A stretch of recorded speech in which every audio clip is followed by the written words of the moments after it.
God chose Paul to spread the good news about Jesus all over the Roman world. Why Paul? First of all, Paul was really, really smart. Remember, he was a Pharisee, and Pharisees were smart because they spent years studying and memorizing God's laws and stories of Israel. But Paul was even smarter than the average Pharisee. Paul was like a super Pharisee. Paul spoke Hebrew, the language of Israel, so Paul could talk to everyone in Israel about God and his son Jesus.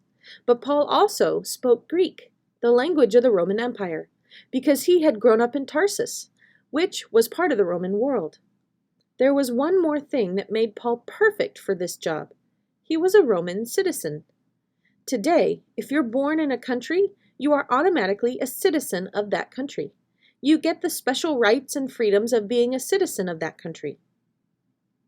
But in Paul's day, it was very special to be a Roman citizen.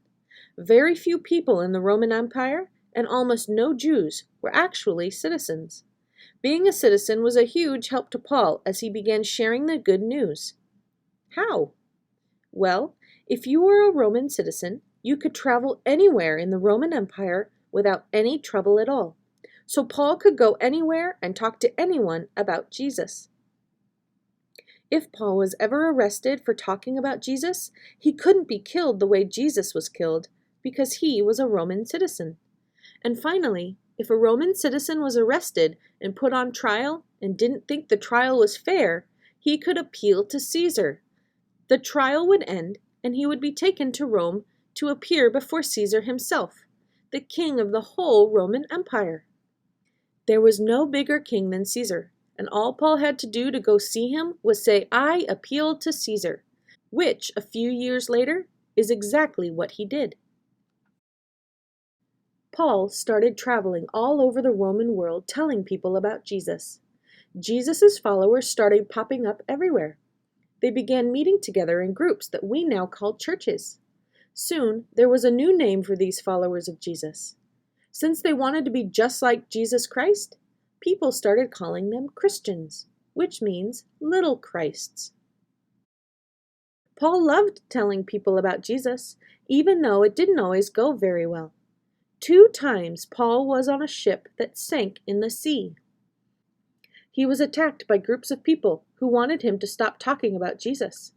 He was bitten by a poisonous snake. He was arrested and thrown in jail.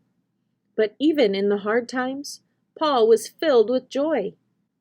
God gave Paul the strength to be happy if he was full, or if he was hungry, or if he had money, or if he had none, if he was free, or if he was in prison. No matter what happened, God was with Paul. God was Paul's friend, and Paul was happy. The Pharisees and Sadducees, on the other hand, were not happy.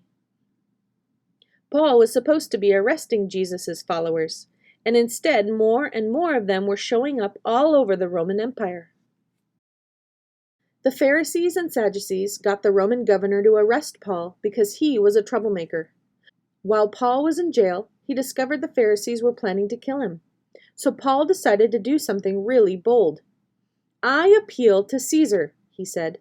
And sure enough, because he was a Roman citizen, Paul was put on a boat and sent all the way to Rome, the capital of the Roman Empire. Now all Paul had to do was wait for his turn, and he would get to tell Caesar all about Jesus. Caesar, though, was a little busy. Paul sat in a Roman jail waiting to talk to Caesar for at least 2 whole years.